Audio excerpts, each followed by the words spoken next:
Ji-won stared at the message on her screen for the third time. The words were clear, but she could not believe them. After 300 years, Earth was calling all humans home. Every human in the galaxy had to return immediately. No exceptions. She looked around the council chambers. The other alien representatives were busy with their usual arguments about trade routes and mining rights. None of them paid attention to the human section anymore. They had stopped listening to human ideas decades ago. Minho walked over to her desk. He was her assistant and had worked with humans for 20 years. "Ambassador, is everything okay? You look worried."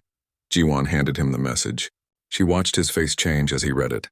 His eyes grew wide, then sad, then determined. "When do we leave?" he asked quietly. "The ships arrive tomorrow," Ji-won replied. "We have 1 day to pack everything." Minho nodded and walked to his desk. He started putting files into boxes without saying another word. Other human staff members saw him packing and came over to ask questions. Soon everyone in the human section was quietly packing their belongings. The alien representatives finally noticed something was happening.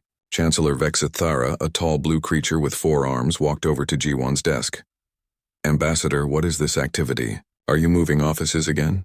she asked. The Chancellor's voice always sounded annoyed when she talked to humans. "We are leaving the council," Ji-won said simply. "Leaving? For how long? When will you return?" Vexithara's 4 eyes blinked in confusion. "We will not return," Ji-won replied. She continued packing her personal items. Vexithara made a sound like air escaping from a balloon. "This is another human negotiation trick. You cannot simply leave the council. You have duties here." Ji-won stopped packing and looked directly at the Chancellor. "We have fulfilled our duties for 3 centuries. Now we are done." The Chancellor walked away, muttering something about difficult humans and dramatic behavior. She did not understand that this was not drama. This was the end. Across the galaxy, similar scenes played out on hundreds of worlds. Captain Huen stood on the bridge of the UES Peaceful Departure, watching his screens show human colonies preparing to evacuate. Families packed their homes. Scientists closed their laboratories. Farmers harvested their final crops. On Kepler Station, Subin walked through the gardens she had spent 15 years creating. The flowers from 12 different worlds grew together in perfect harmony. She had designed the garden to teach alien children about cooperation between different species. Now alien children would never see it. She found her replacement waiting by the main entrance. The Quillen trader looked confused and worried. His people were merchants who only cared about profit, but even he could see that something important was happening. Administrator Subin, "I do not understand these instructions," he said, holding a data pad. "Why are you giving me control of the entire station? What is the payment?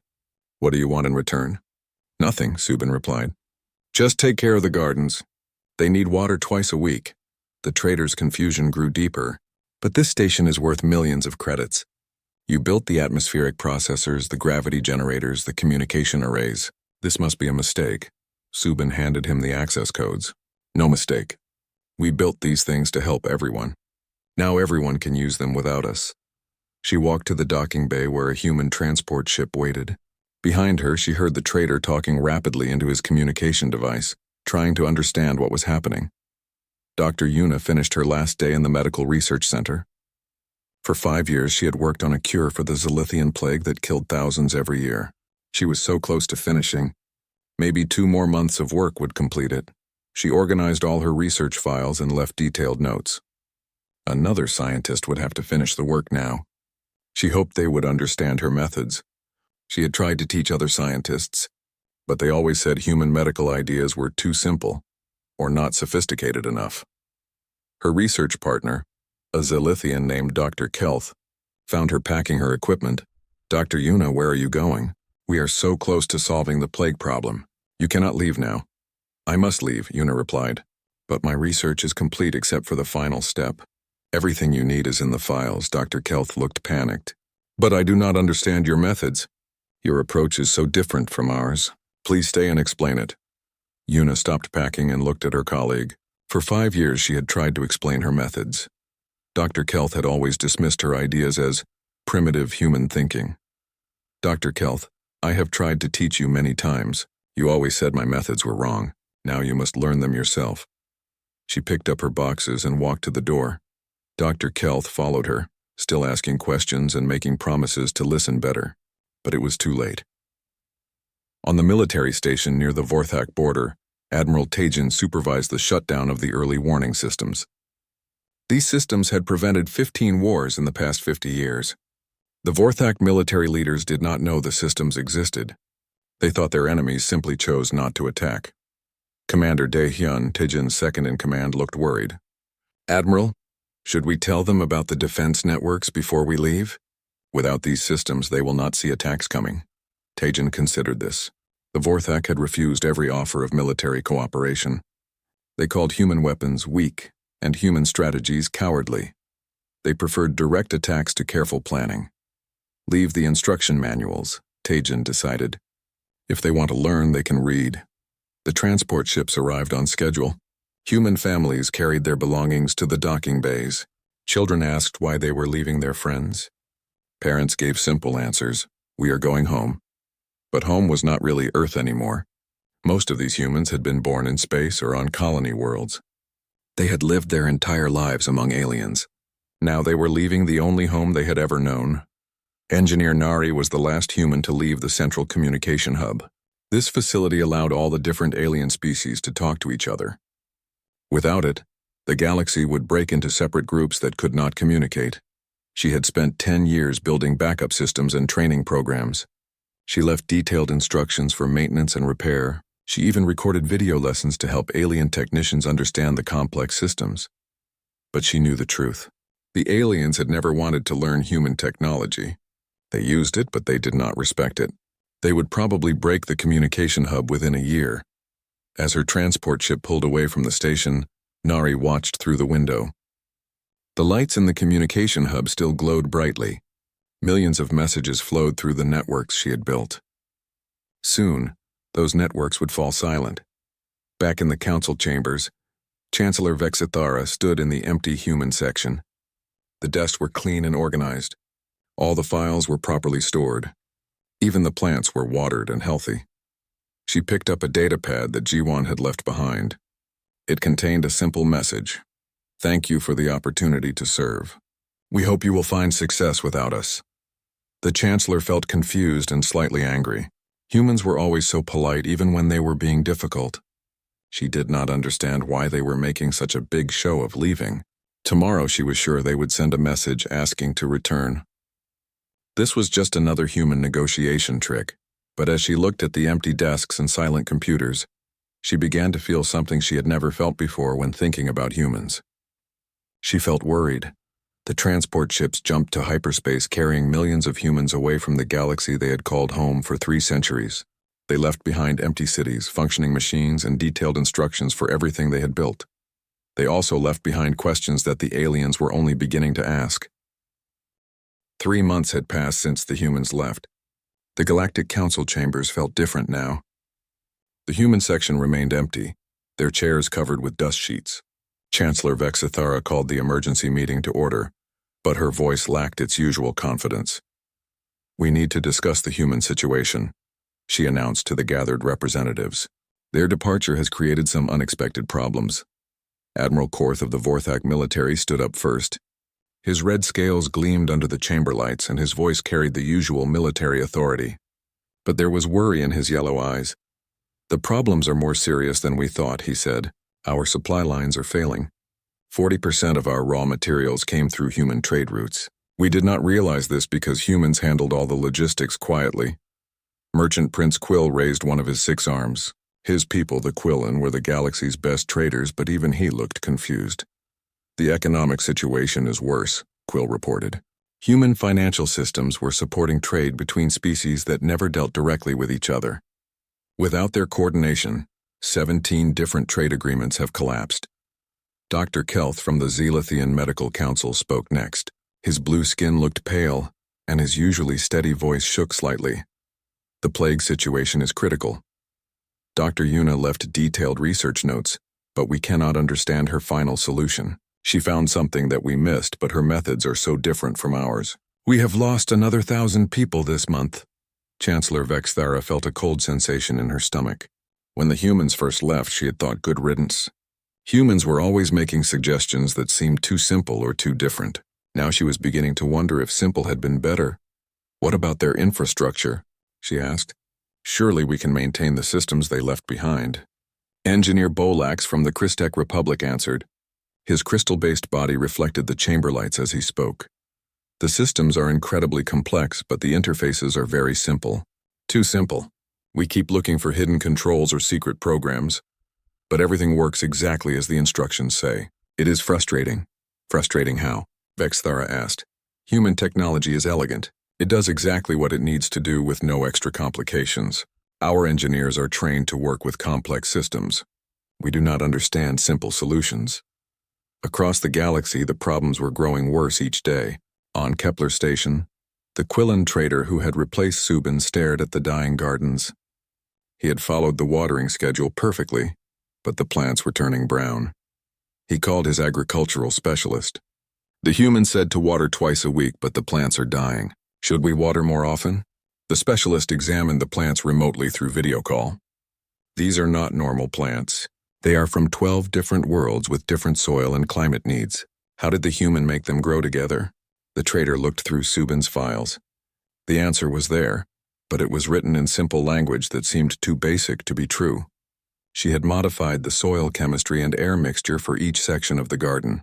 The instructions were clear, but they required understanding of biology that the Quillan had never studied. She made it look easy, the trader realized, but she must have been a genius. On the military station near the Vorthak border, alarms were sounding constantly.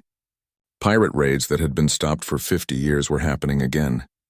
Commander Zorak studied the tactical displays with growing panic. "How did they know about our patrol schedules?" he asked his intelligence officer. "Sir, they probably watched our patterns for months. But why did they not attack before?" Commander Zorak found the answer in Admiral Tyjan's files. The human early warning systems had been detecting pirate ships long before they reached Vorthak space. Human intelligence officers had been quietly redirecting Vorthak patrols to intercept the attacks. The Vorthak military had thought they were naturally good at preventing raids. They had never known that humans were helping them succeed. "Get me those human instruction manuals," Zorak ordered. His officer returned with boxes of detailed guides. The manuals were written in simple language with clear diagrams. But when they tried to restart the early warning systems, nothing worked. "Sir, I think we need the humans to explain this," the officer admitted. "The humans are gone," Zorak replied grimly. Dr. Kelth worked late in his laboratory, trying to understand Dr. Yuna's research notes. Her cure for the plague was 90% complete, but the final step made no sense to him. She had written, "The solution requires thinking like a human doctor, not a Zilithian scientist. Stop looking for complex chemical interactions. The answer is in the simple biological relationships." Dr. Kelth had been trained to find sophisticated solutions to medical problems. Zilithian medicine used complex procedures and advanced technology. Human medicine seemed too basic, too focused on simple cause and effect. But simple solutions had apparently worked. Human doctors had cured 17 different alien diseases using methods that other species had ignored. He tried to think like a human. What would Dr. Yuna do? She always started with basic questions. What is the disease doing? What does the body need to fight it? What is the simplest way to help?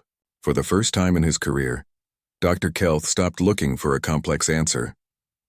He focused on the simple biological relationship between the plague organism and the Zilithian immune system. 3 days later, he found it.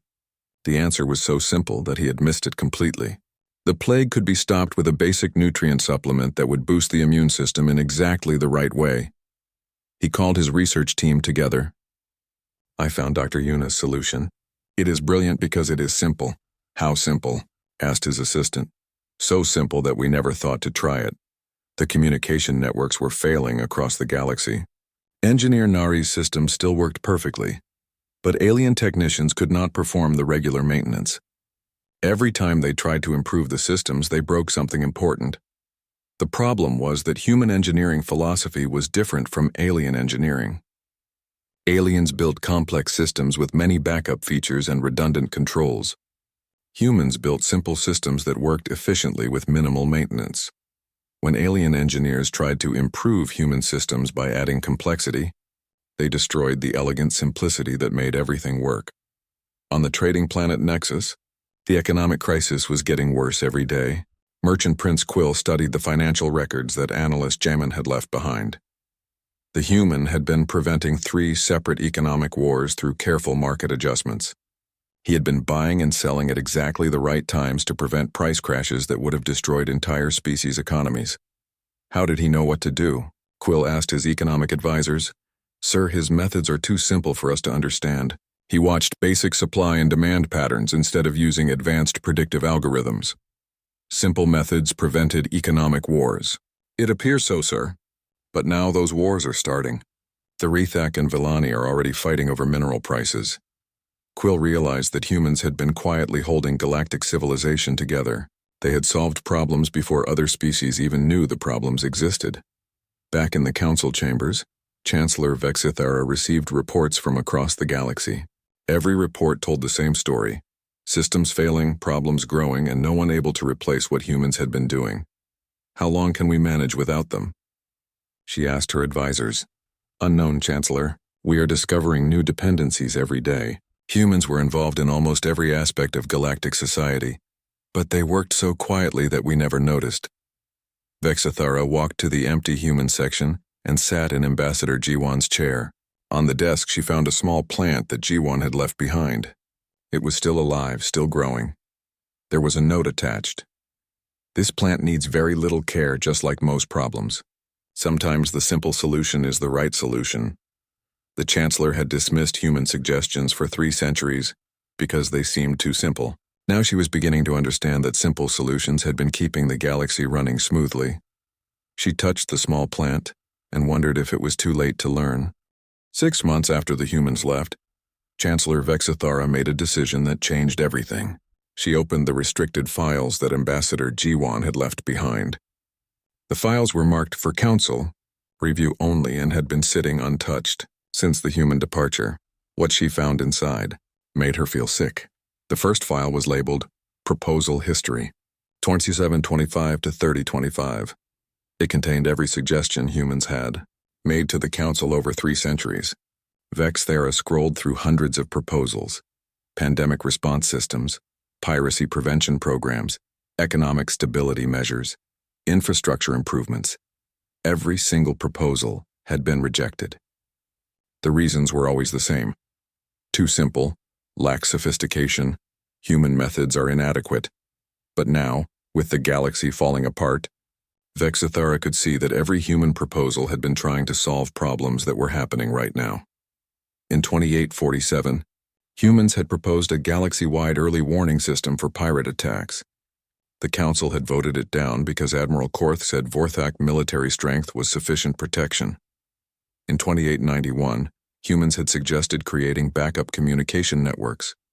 The council had refused because the existing systems were perfectly adequate. In 2956, humans had offered to share their economic stabilization methods. Merchant Prince Quill had laughed and said Quillan traders did not need primitive human advice. Vexithara called an emergency session. She needed the other council members to see what she had discovered. Admiral Korth arrived first, his red scales darker than usual. The pirate raids were devastating his territory, and his military was struggling to respond effectively. Chancellor, we need to discuss hiring mercenary forces. Our defense systems are failing. Before we discuss that, I need you to see something, Vexithara replied. She showed him the file from 2847. Admiral Korth read the human proposal for pirate defense. His yellow eyes grew wide as he realized what he was seeing. This is exactly what we need now. They proposed this solution 178 years ago? Yes. And you voted against it because you said human military ideas were weak. Korth's scales changed to a darker red, which meant he was feeling shame. I remember that vote. The human representative was Councillor Baekhyun. He was very polite when we rejected his proposal. He said he understood our position and hoped we would reconsider in the future. Did he seem angry when you rejected him? No. He just smiled and said he would work on other ways to help. That was what I never understood about humans. They never seemed upset when we dismissed their ideas. Merchant Prince Quill arrived next, looking exhausted. The economic crisis was destroying Quillan trade networks, and his people were losing millions of credits every day. Vexithara showed him the economic files. Proposal after proposal from human economists, all rejected by the Council. Solutions for trade disputes, market stabilization, resource distribution problems. They knew this would happen, Quill realized. In 2934, financial analyst Dowen warned us about exactly the crisis we are facing now. He said the trade networks were too dependent on single points of failure. What did you tell him? I told him that Quillan economic systems had worked for thousands of years without human interference. Quill's 6 arms drooped with regret. He nodded politely and said he hoped we were right. Dr. Kelth arrived with more bad news. The plague was spreading faster, and his team still struggled to implement Dr. Yuna's cure properly. Doctor, I need you to see the medical proposals, Vexthara said. The medical files were the largest section. Humans had offered to share treatments for dozens of diseases. They had proposed joint research programs, medical exchange initiatives, and emergency response protocols. All rejected, always for the same reason. Human medicine was too primitive for advanced alien species. This is impossible, Dr. Kelth whispered as he scrolled through the files. They had solutions for diseases we are still fighting. Why did we never accept their help? Because we thought we were better than them, Vexithera admitted. Dr. Kelth found a proposal from 2923. Dr. Minji had offered to teach other species about preventive medicine. She had written, "Many galactic health problems can be solved with simple lifestyle changes and basic medical care. Advanced treatments are not always necessary." The Council had rejected her proposal because Zilithian doctors believed only sophisticated medical procedures could solve serious health problems. Dr. Minji was right, Dr. Kelth said quietly. Most of our medical problems could be prevented with simple solutions, but we wanted to cure diseases, not prevent them. Curing seemed more impressive. Engineer Bolax arrived with his own crisis. The communication networks were failing faster now, and his people could not figure out how to maintain the human-built systems. The engineering files were full of infrastructure proposals. Humans had offered to build redundant systems, create maintenance protocols, and train alien engineers. Every offer had been refused. Look at this proposal from 2967, Vexthera pointed to a file. Engineer Soyon offered to build backup communication networks that would automatically activate if the main systems failed. Bolax read the proposal carefully. This would have prevented our current crisis completely. Why did we reject it? Because you said human engineering was too simple. You wanted more sophisticated solutions. But simple solutions work better, Bolax realized. Complex systems have more points of failure. Humans understood this, but we did not listen. The most disturbing files were the personal logs from human representatives. These were private thoughts that humans had recorded over 3 centuries of council membership. Councillor Baekhyun's logs from his 50-year service told a story of gradual disappointment. Year 15. Proposed disease prevention program rejected again. I understand their concerns about human methods, but I wish they would consider the benefits. Year 23. Economic crisis on Rathak could have been prevented with early intervention. Offered assistance, but they prefer to handle it themselves. Many people will suffer unnecessarily. Year 31. War between Villani and Korthek could still be stopped with mediation. Both sides refuse human involvement. They say we do not understand real warfare. Year 47. Beginning to wonder if we can truly help species that do not want our help. But we must keep trying. Ambassador Sujin's logs from her final years showed a different tone. Year 83. Another pandemic spreading through Outer Rim. Our medical teams are ready to help. But request was denied. How many lives could we save if they would let us try? Year 95. Pirate raids increasing. Our intelligence shows they are coordinating attacks, but military leaders refuse to share information with weak humans. Year 98. Economic indicators suggest major market crash coming within 5 years. Submitted detailed report with prevention strategies. Report filed under low priority concerns. Year 99. I fear we have been wasting our time. We came to this galaxy to help, but help is only valuable if people accept it. The final entry in Sujin's log was dated just 1 week before the human departure. Decision made. Earth has called us home. I am sad but not surprised. We have spent 3 centuries offering solutions that were dismissed because they seemed too simple. Perhaps our absence will teach them that simple solutions were working. Vexithara closed the files and looked around the emergency session room. All the council members sat in silence, processing what they had learned. They knew this would happen, Admiral Korth said finally. They saw every crisis coming and tried to prevent it. And we ignored them every time, added Merchant Prince Quill. Dr. Kelth looked at the medical files again. They were not trying to prove they were smart. They were trying to help people live better lives. Engineer Bolax nodded. Their solutions worked because they solved real problems instead of impressing other engineers. Chancellor Vexithara stood up slowly. For 3 centuries she had thought humans were the least important members of the council. They never demanded attention, never argued loudly for their positions, never threatened to leave if they did not get their way. Now she understood that quiet competence was more valuable than dramatic presentations. Humans had been the most important council members precisely because they had acted like the least important ones. We need to send a message to human space, she announced. We need to apologize and ask them to return. Do we know how to contact them? Asked Admiral Korth. Vexthara checked the communication systems. The human-built networks were still functioning, but barely. Soon even the ability to send messages across the galaxy would be lost. We need to try before it is too late. 9 months had passed since the humans left, and the galaxy was falling apart faster than anyone had imagined possible. Chancellor Vexithara stood in the emergency command center, watching red warning lights flash across dozens of star systems. The atmospheric processors on 12 worlds had failed completely. Engineer Nari's elegant designs were shutting down one by one, and the alien technicians could not restart them. Millions of people faced suffocation as their artificial atmospheres collapsed.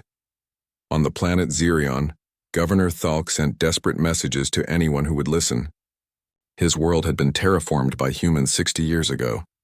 The population of 8 million had grown comfortable with breathable air and stable weather. Now the atmospheric controls were failing, and Thalk's engineers could not understand the human systems well enough to fix them. The instruction manuals are useless, Chief Engineer Rek reported. They tell us exactly what to do but not why it works. When we try to modify the settings, everything breaks. Thalk studied the human manuals again. They were written in simple language with clear diagrams, but they assumed the reader understood basic principles that humans had never taught to other species. Contact the human colony ship that built these systems, Thalk ordered. Sir, that ship left with the rest of the human fleet. We have no way to reach them. On another world, the agricultural systems that researcher Kyung-Soo had designed were failing catastrophically. His modified crops had fed millions of aliens for decades, but now they were dying in the fields. The problem was not disease or pests. The crops simply required specific care that Kyung-Soo had tried to teach local farmers for years. But the farmers had ignored his lessons, assuming that alien farming methods were superior to human ones. Farmer Grillock stood in his dying fields, holding Kyung-Soo's farming manuals. The instructions were clear. Adjust soil pH every 30 days. Rotate crops according to the seasonal calendar. Use organic nutrients instead of chemical fertilizers. These methods are too primitive, Grillock had told Kyung-Soo many times. We have advanced agricultural technology. We do not need basic human farming. Now Grillock's advanced technology was useless. His crops were genetically modified by humans to work with human methods. Without human farming techniques, they could not survive. The Vorthak military was facing its worst crisis in centuries. Admiral Korth received reports of successful pirate attacks every day. His proud fleet, which had dominated this sector of space for generations, was being humiliated by small groups of raiders. General Sengman's early warning networks had been protecting Vorthak space for 50 years. But the aliens had never known the systems existed. They had thought their military strength alone was keeping enemies away. Commander Zorak tried again to activate the warning systems using Admiral Tajin's instruction manuals. The controls were simple, but they required understanding of sensor technology that the Vorthak had never developed. Sir, I think we need to change our entire approach to defense, Zorak told Admiral Korth. Human methods were based on information and prevention. Our methods are based on strength and response. Information is for cowards, Korth replied, repeating the traditional Vorthak military philosophy. Sir, with respect, the cowards are defeating us.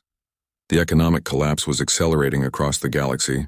Financial analyst Jamin's market stabilization systems had been preventing trade wars for decades. But alien economists had never learned how they worked. Merchant Prince Quill watched his people's economy destroy itself. Without human coordination, the Quillan trade networks were fragmenting into competing factions. Species that had worked together peacefully for generations were now fighting over resources and trade routes. The irony was that there were plenty of resources for everyone. The problem was distribution and coordination. Humans had solved these problems with simple logistic systems that other species had taken for granted. How did they make it look so easy? Quill asked his economic advisors. Sir, I have been studying their methods. They did not try to control the markets. They just provided information and coordination services that allowed natural economic relationships to develop. And now those relationships are breaking down because we do not have the information. Yes, sir. We never learned to gather the information ourselves because humans were always providing it. Dr. Kelth was working 18 hours a day, trying to implement Dr. Yuna's plague cure. He had found the solution, but making it work required medical procedures that Zilithian doctors had never learned. The cure was based on human understanding of immune system relationships. It required treating patients as complete biological systems instead of focusing only on the disease symptoms. This is frustrating, Dr. Kelth told his medical team. Dr. Yuna's cure works perfectly, but only when we follow human medical procedures exactly. If we try to improve it with Zilithian methods, it stops working. Why do human methods work better than ours? Asked his assistant. Because they treat the whole patient, not just the disease. Our advanced medical technology is very good at complex procedures, but humans understood simple biological relationships better than we do. The communication networks were near total collapse. Engineer Bolax had teams working around the clock to maintain Engineer Yunwu's systems, but they were failing faster than repairs could be made. The problem was that human communication protocols were designed to be self-maintaining. They automatically adapted to changing conditions and routed around damaged components. But alien engineers kept trying to improve the systems with manual controls that interfered with the automatic functions. Stop trying to optimize the human systems, Bolax ordered his teams. Just maintain them exactly as designed. But sir, we can see ways to make them more efficient. Every time we try to make them more efficient, they break. Human efficiency was different from our efficiency. Chancellor Vexithera called another emergency session, but this time the meeting was different. Instead of discussing problems, she wanted to discuss solutions. We need to admit that we cannot replace what humans were doing, she announced. Our choice is simple. Learn human methods or watch civilization collapse. Admiral Korth spoke first. My military cannot defend our space using traditional methods. Human intelligence systems were the only thing keeping us safe. Merchant Prince Quill nodded. Our economy cannot function without human coordination. We need to learn their logistics methods. Dr. Kelth added, human medicine works because it is based on understanding natural biological relationships. Our technology is advanced, but their understanding is deeper. Engineer Bolax concluded, human systems work because they are designed to be simple and reliable. Our systems are complex and impressive, but they fail more often. Vexthera looked around the room. These proud species who had dismissed human methods for 3 centuries were finally ready to admit that humans had been right. We need to send a delegation to human space, she decided. We need to ask them to teach us. Will they agree to help us? Asked Admiral Korth. Vexithara thought about Ambassador Jiwan's final message. We hope you will find success without us. I do not know, she admitted. But we have to try. The delegation preparation began immediately, but it was complicated by the fact that long-range communication was becoming impossible. The human-built networks were failing, and without them the galaxy was breaking into isolated sectors. How will we reach human space if we cannot even communicate between our own worlds? Asked Merchant Prince Quill. Engineer Bolax checked the network status. We have maybe 2 weeks before total communication breakdown. After that, we will not be able to coordinate anything across the galaxy. The irony was overwhelming. They needed human help to contact humans, but humans were gone. There must be some way, Vexithera insisted. Bolax found one possibility. There is an old human communication relay at the edge of the galaxy. It was built as an emergency backup system, but we never paid attention to it. If it is still functioning, we might be able to send one message to human space. Can we reach the relay? Barely. We would need to send a ship immediately, and it would be a one-way journey. The ship would not have enough fuel to return. Chancellor Vexithera looked around the room at the representatives of the proud galactic species. They had spent 3 centuries believing they were superior to humans. Now they needed to send someone on a suicide mission just to ask for human help. "I will go," she decided. "Chancellor, we need you here," protested Admiral Korth. "No," Vexithera replied. "You need me to fix the mistakes we have all made. And the only way to do that is to find the humans and admit we were wrong." 1 year after the human departure, Chancellor Vexithera sat alone in a small spacecraft approaching the edge of the galaxy. Her mission was simple: find the emergency communication relay that humans had built decades ago and send one final message to human space. Behind her, galactic civilization was collapsing. The atmospheric processors had failed on 18 worlds now. The Vorthak military had lost control of 3 entire star systems to pirate raiders. The Quillan economy had crashed so completely that some planets had returned to basic farming for survival. But Vexithera had learned something important during the journey. She had been forced to use human-built navigation systems, because alien systems could not handle the complex calculations needed for long-range space travel. The human systems were elegant, efficient, and reliable. For the first time in her life, she understood why human solutions worked so well. They were designed by people who cared more about solving problems than impressing others. She found the communication relay exactly where the human records said it would be. The station was small and simple, nothing like the impressive alien facilities she was used to. But it was still functioning perfectly after 30 years with no maintenance. The control interface was typical of human design: a few clearly labeled buttons and a simple display screen. Vexithera had expected complex alien technology, but instead she found a system that anyone could operate. She activated the long-range transmitter and began composing her message. What could she say to people her species had dismissed for 3 centuries? How could she explain that the galaxy was dying without them? She decided to be honest. To the human unified government. "This is Chancellor Vexithera of the Galactic Council. I am sending this message from your emergency relay station at galactic coordinates 847-923-156. 1 year ago, your people departed our space without explanation. We thought this was a negotiation tactic. We were wrong. We have spent the past year discovering how much we depended on human contributions to galactic society. Your atmospheric processors are failing across 18 worlds. We cannot maintain them.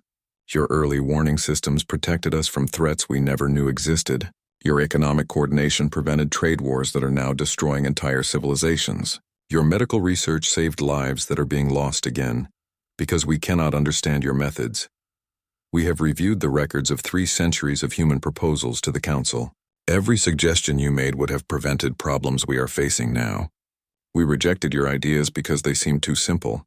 We preferred complex solutions that impressed us instead of simple solutions that worked. We were wrong about everything. I am not asking you to return to the Council. We do not deserve that mercy. But millions of innocent people are dying because of our pride and stupidity. If there is any way you could help them, not us but them, we would be grateful. I will wait here for your response as long as my life support systems function. This may be the last communication our civilizations ever have." Vexithera sent the message and waited. The relay showed that transmission was successful, but she had no idea if humans would even receive it. For all she knew, they had moved so far away that her signal would never reach them. Hours passed, then days. Vexithera's food supplies were running low, and her spacecraft's power systems were beginning to fail. She had expected this. The journey to the relay had used almost all her fuel. She would not be returning to Council space. On the 5th day, the communication system activated. An incoming message was detected. Vexithera's hands shook as she opened the transmission. The message was brief. "Chancellor Vexithera, your message has been received and forwarded to appropriate authorities. Please maintain your position. A human vessel will arrive at your location within 72 hours. Captain Hyun, UES Peaceful Departure." Captain Hyun. Vexithera remembered that name. He had coordinated the human evacuation 1 year ago. He was coming back. 3 days later, a human ship appeared near the relay station. It was larger than the vessel that had brought her here, but still designed with the simple efficiency that characterized human technology. Captain Hyun's voice came through the communication system. Chancellor, we are preparing to dock with your vessel. Are you in need of medical assistance? No, Captain. But I am grateful that you came. The docking process was smooth and quiet like everything humans did. Captain Hyun met her at the airlock. He looked exactly as she remembered. Calm, competent, and polite. But there was sadness in his eyes that had not been there before. Chancellor, you look tired. Please come aboard. We have prepared quarters for you. Vexithara followed him through corridors that were clean and functional. Everything was designed for efficiency and comfort, not for impressing visitors. It was so different from alien ships that tried to display their species' power and sophistication. Captain, will your people consider helping us? She asked. Hyun was quiet for a moment. Chancellor, that decision is not mine to make, but I can tell you that your message has caused much discussion among our leaders. He led her to a conference room where several other humans were waiting. Vexithara recognized some of them from the old council sessions. Ambassador Jiwon, Dr. Yuna, Engineer Nari, Admiral Taejin. We did not expect to see any of you again, Jiwon said quietly. When we left, we thought the galaxy had made its choice about human participation. We were fools, Vexithara replied. We spent 3 centuries dismissing your contributions because we did not understand their value. Dr. Yuna spoke next.